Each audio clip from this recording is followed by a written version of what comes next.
다 함께 사도신경으로 신앙 고백합니다.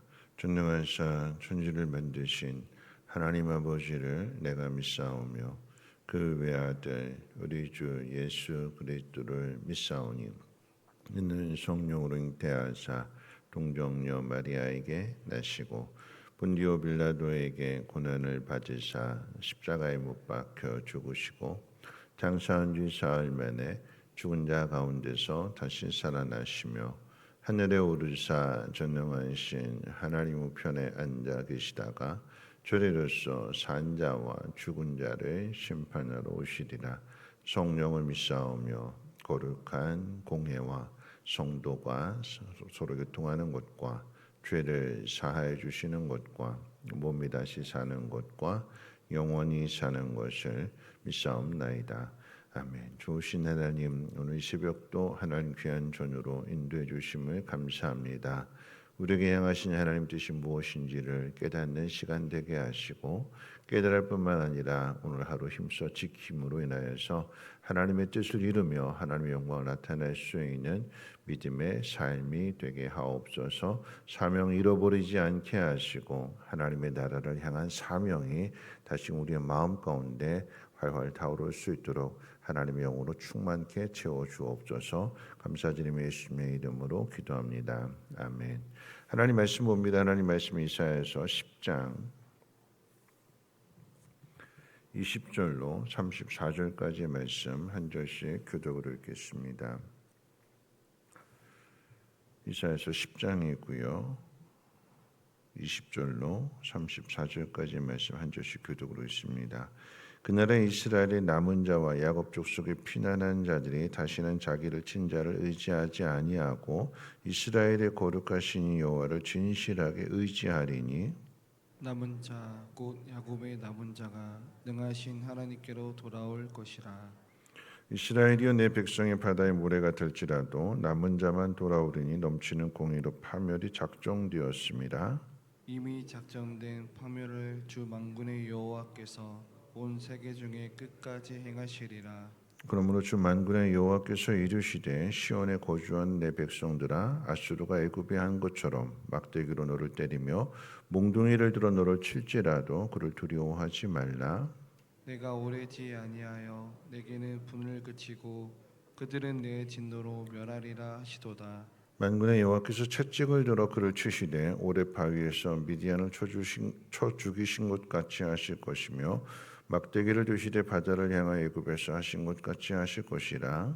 그날에 그의 무거운 짐이 내 어깨에서 떠나고 그의 멍에가 내 목에서 벗어지되 기름진 가닥에 멍에가 부러지리라. 그가 아야스에 이르러 미그론을 지나 믹마스에 그의 장비를 두고 산을 넘어 게바에서 유숙함에 라반은 떨고 바울의 기부하는 도망하도다. 딸 갈리마 큰 소리로 외칠지어다. 라이샤야 자세히 들을지어다. 가련하다 너 아나도시오. 막베나는 피난하며 게빈 주민은 도망하도다. 아직 이날에 그가 노베에서 쉬고 딸 시온산 곧 예루살렘 산을 향하여 그 손을 흔들리로다. 보라 주 만군의 여호와께서 혁혁과 이럭으로 그 가지를 깎으시리니 그 장대한 자가 찍힐 것이요 그 높은 자가 낮아질 것이며 새로 그 빽빽한 숲을 베시리니 레바논이 권능 있는 자에게 배임을 당하리라. 아멘. 이사야서 10장의 말씀은 이제 앞에 어제 살펴본 내용은 아수르에 대한 심판을 예고한 다음에 오늘 이건 말씀에서는 이제 남은 자는 돌아올 것을 약속해 주십니다. 23절 이렇게 말씀하고 있는데 이미 작정된 파멸을 만군의 여호와께서 온 세계 중에 끝까지 행하시리라. 작정된 파멸을 끝까지 행한다라고 하는 것은 하나님이 완전한 심판을 하신다라고 하는 거죠. 그런 의미에서 본다면 끝까지 하나님께서 이걸 행하실 거다. 절망이 가득한 것처럼 소망은 전혀 보이지 않는 것처럼 보이는데 그런데 하나님이 심판하시는 이스라엘을 심판하시는 목적은 심판 그 자체 망하게 하는 것에 그 자체가 있는 것이 아니라 다시 회복시키기 위함입니다. 그래서 항상 파멸의 잿더미 속에서도 한 줄기 빛을 남겨두시는데 그게 이제 노아 사건을 통해서도 이제 확인이 되는 거죠. 죄악의 관영에서 모든 사람이 다 악을 행하게 될 때에 하나님 그들을 철저하게 심판하시지만 그 가운데에서도 노아의 가정은 보존하십니다. 그래서 다시 역사를 시작하시는 것이고 하나님 약속이 모든 걸 다 쓸어버리고 다시 새롭게 하는 것이 아니라 아담에게 한 약속, 여인의 후손이라고 하는 그 약속을 잊지 아니하시고 그 속에서도 노아를 남겨두셨던 것입니다. 오늘 이 말씀을 통해서 이제 남은 자에 대해서 한번 생각해 보려고 합니다. 남은 자, 어떤 사람이 돌아오게 되는가? 망한 나라에 돌아오는 거고 모든 것이 다 폐허로 무너진 그 상황에 대해서 책임지려고 하는 사람이 돌아오는 거죠. 어떤 사람이 돌아올 수 있는가? 오늘 말씀을 통해서 한번 세 가지를 한번 생각해 보는데 첫 번째는 믿음을 가진 사람이 돌아오는 거죠. 믿음. 가장 중요한 이야기입니다. 오늘 읽은 말씀 10절에서도 그날에 이스라엘의 남은 자와 야곱 족속의 피난한 자들이 다시는 자기를 친 자를 의지하지 아니하고 이스라엘의 거룩하시니 여호와를 진실하게 의지하리니. 그러니까 이스라엘의 비극은 하나님을 버리고 아수르나 애굽 같은 강대국의 힘, 다시 말하면 힘을 가진 세상을 의지했기 때문에 시작이 되었어요. 하나님이 그들이 가졌던 또 그들이 의지했던 그 아수르라고 하는 막대기를 통해 이스라엘을 치셨는데 그런데 이게 잘 기억하셔야 되는 게 뭐냐면 그들이 의지했던 걸 가지고 치시는 거예요. 물질을 의지했으면 물질을 가지고 치시는 거고 내가 건강을 의지했으면 그러면 하나님 건강 가지고 치시는 거예요. 그래서 내가 의지했던 이것이 다 부질없는 거였구나. 헛된 것을 내가 의지했구나라고 하는 것을 깨닫게 하시려고. 나를 구원해 줄 수 있는 것은 세상이 아니라 오직 하나님 한 분밖에 없다라고 하는 것을 하나님의 심판을 통해서 깨닫게 해 주십니다. 남은 자가 돌아온다라고 하는 것은 단지 그 물리적인 장소의 이동을 의미하지 않습니다. 그것은 의지하는 대상의 변화, 다시 말씀드리면 믿음의 회복을 의미합니다. 그러니까 우리가 지난 2주 동안에 살펴봤던 나오미의 인생이 그런 거잖아요. 나오미의 가정이 왜 모압 땅으로 떠났느냐? 어려움이 오게 되니까 하나님을 의지하는 것 대신에 세상을 바라보게 되는 거고, 그래서 베들레헴보다는 저 모압 땅이 더 낫겠다. 환경 보게 되는 거고. 하나님이 하시겠다라고 하는 것을 버리고 내가 한번 해보자 하는 마음으로 모압으로 가게 된 거고, 결국 거기에서 똑같이 흉년을 당하고 더 나가서 아들, 두 아들, 남편 다 잃게 되는 거예요. 그래도 재산 다 팔아가지고 가지고 떠났던 건데 그 모든 걸 다 탕진해 버리고 빈손으로 돌아옵니다. 의지했던 막대기가 부러지는 것을 경험하죠. 그러면서 믿음의 대상이 바뀐 것입니다. 여러분 기억해야 되는 것은 나오미는 하나님을 버렸는데 하나님은 여전히 나오미를 붙들고 계셨어요. 탕자의 비유 가운데 그 둘째 아들은 아버지를 버렸어요. 아버지를 버리고 떠났습니다. 다시는 안 돌아올 양 떠났는데 그럼에도 아버지는 그 아들을 늘 붙들고 있는 거죠. 기다리고 있잖아요. 안전하게. 그가 어떤 모습으로 다 뻔히 아는 거예요. 아버지는 다 알잖아요. 어떻게 될 결과라는 것 뻔히 알고. 그러니까 어떻게 해요? 그 아들이 돌아왔을 때 지켜주려고, 안전하게 지켜주려고, 사람들이 조롱하고 비웃고 멍석말이하고 하는 이런 모든 환경으로부터 지켜주려고 늘 동구 바깥에서 제일 먼저 기다리고 있는 거예요. 그게 아버지의 마음이고 아버지가 붙들고 있는 거죠. 여러분 이것을 우리는 꼭 기억해야 되는데, 여러분 우리가 누구에게로 돌아가야 되느냐? 자식이 부모 말 안 듣잖아요. 그렇죠?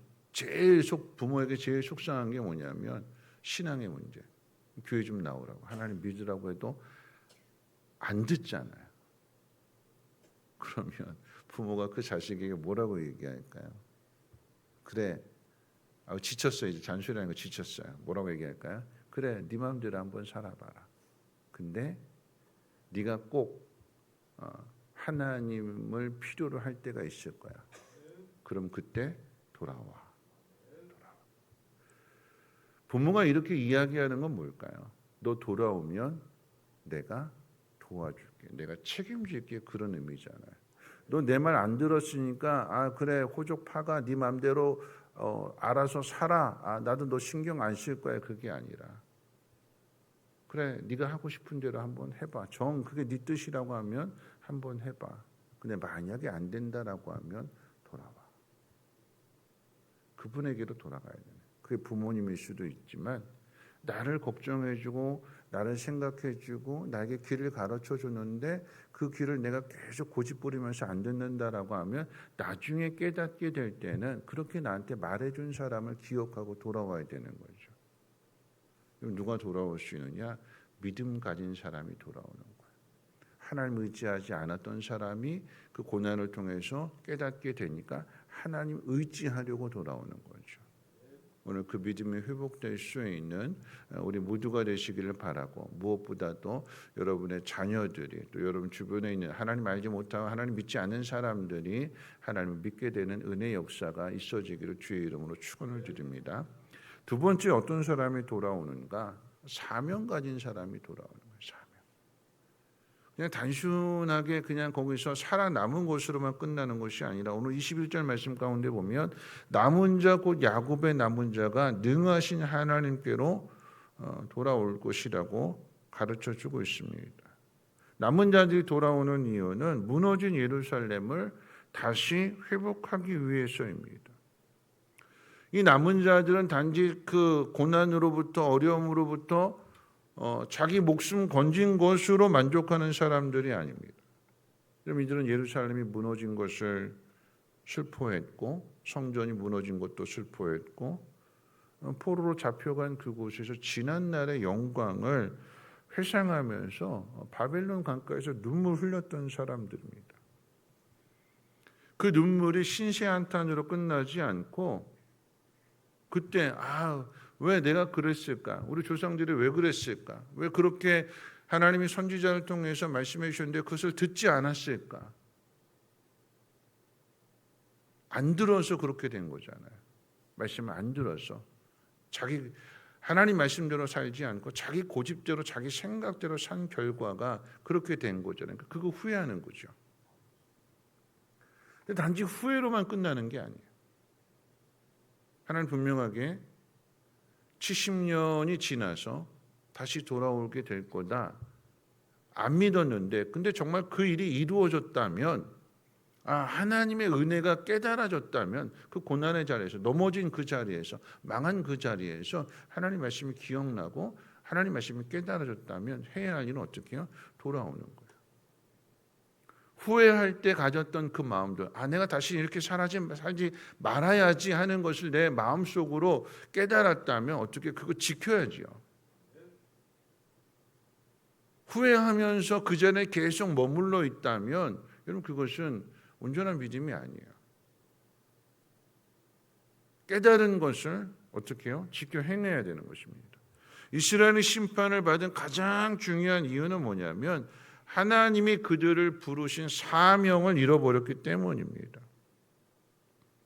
이스라엘이 불순종하고 부패하게 된 이유는 도덕과 윤리의 문제가 아니라 하나님과의 관계가 문제이고 하나님이 이스라엘을 통해서 이루시려고 하는 그 뜻을 버리고 세상의 것으로 채우려 했기 때문에 그래서 부패가 되는 거예요.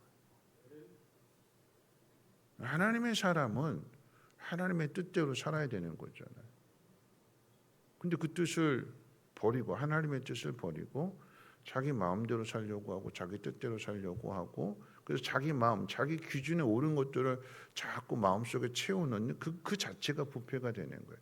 들어오지 말아야 될 것이 들어오는 그 순간부터 그게 부패가 시작이 되는 거예요. 하나님의 뜻을 자꾸 바깥으로 밀어내고 세상의 삶이 우선시 된다면 하나님의 나라는 누가 이룰까요? 하나님의 사람들이, 하나님 믿는 사람들이 하나님의 나라를 이루려고 하지 않으면 그럼 세상 사람들이 하나님의 나라를 이룰까요? 아니잖아요. 하나님의 나라를 이룰 수 있는 것은 하나님의 사람들입니다. 하나님 믿는 사람들이. 근데 그 사람들이 그 일을 안 하니까 어떻게 해요? 망할 수밖에 없는 거고. 하나님 그들을 다시 새롭게 하시려고 심판을 하시게 되는 거죠.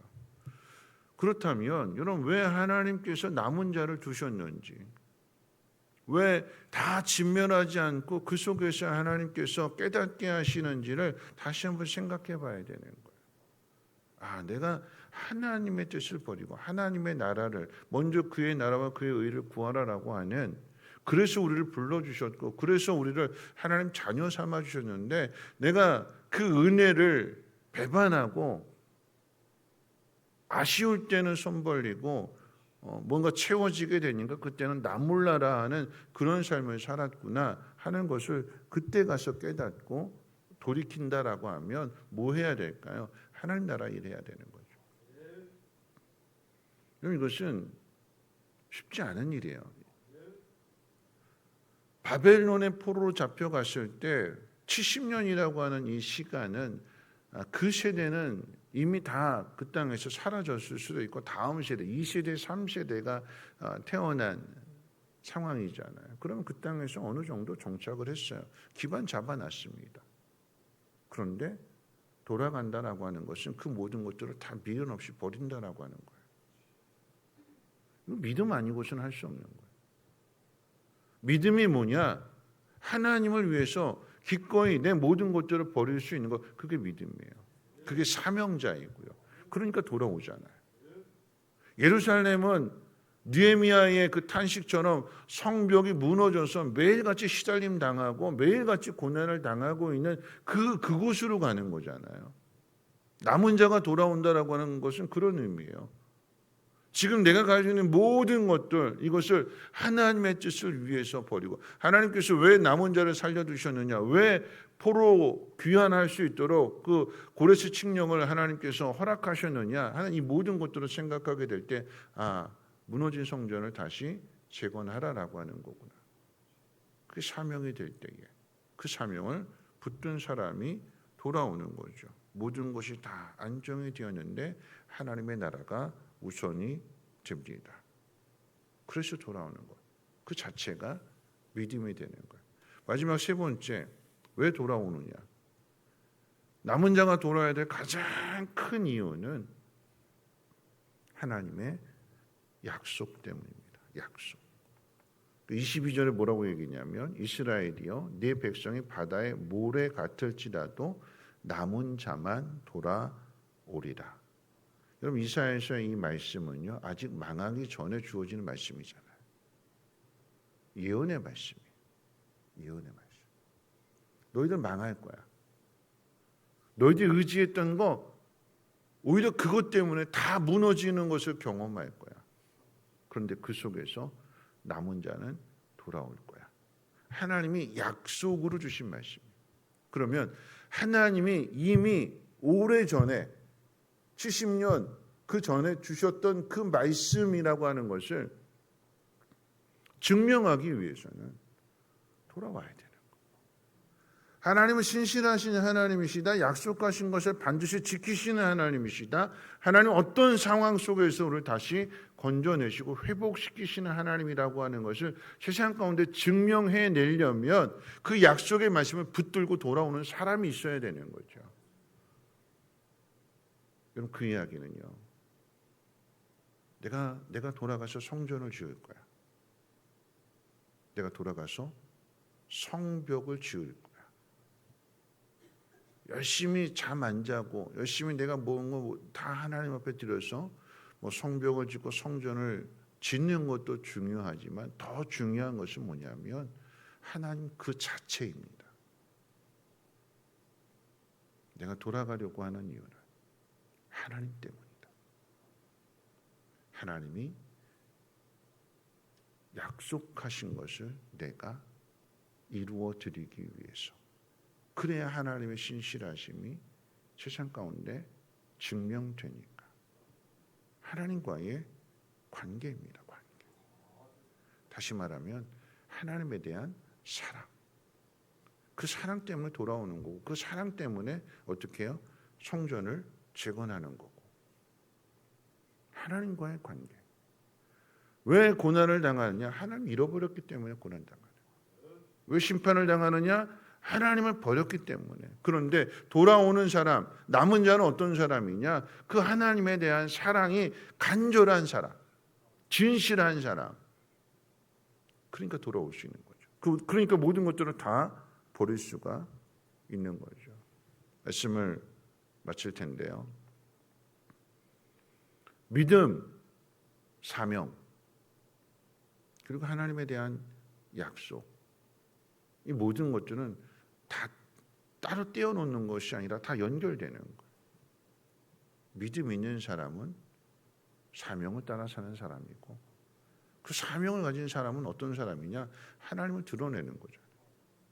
하나님 이런 분이다라고 하는 거예요.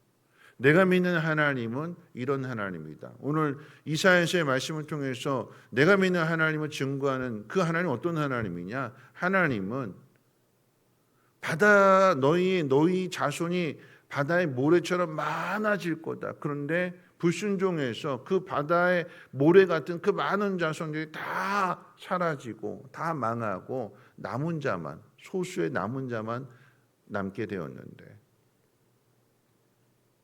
근데 그들이 돌아옵니다.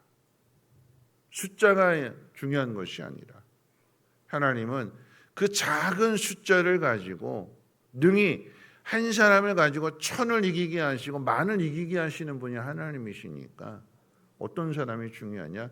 하나님에 대해서 분명하게 믿는 사람이 중요한 거예요. 이 사람을 통해서 하나님께서 하나님의 나라를 회복하시는 거고 하나님의 나라를 이루어가시는 거죠. 아브라함에게 주셨던 약속입니다. 갈대아 우르에 있는 그 아브라함을 가나안 땅으로 불러내셔서 하늘의 별처럼 바다의 모래처럼 내가 너 자손을 많게 해줄 거야. 그 약속을 이루어 주셨잖아요. 그렇죠?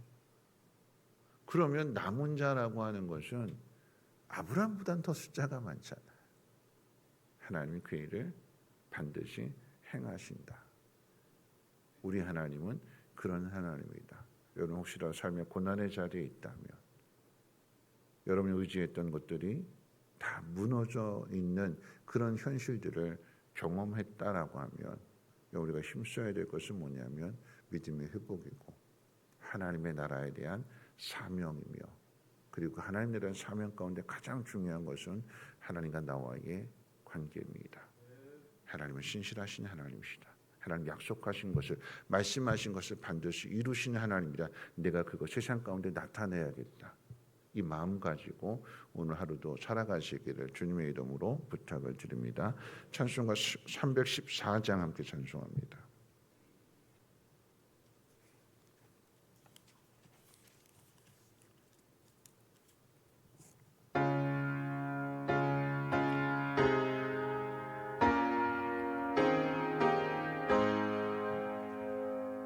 내 구주 예수를 더욱 사랑 엎드려 비는 날 들으소서. 내 진정 소원이 내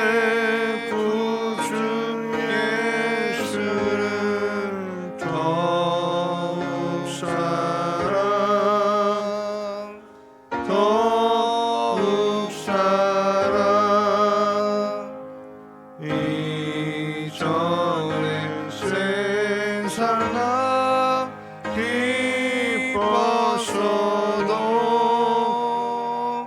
지금 내 길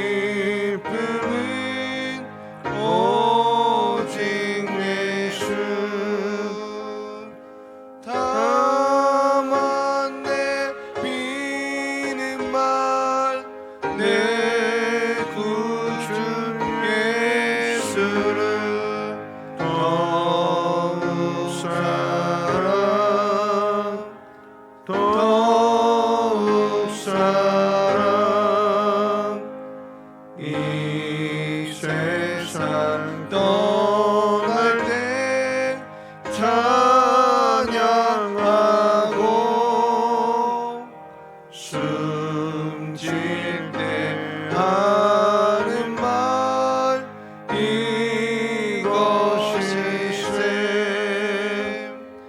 다만 내 비는 말 내 구주 예수를 더욱 사랑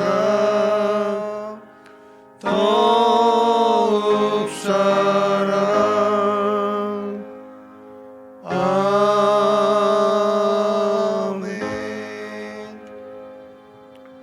오늘 말씀 생각하면서 함께 기도하실 텐데요.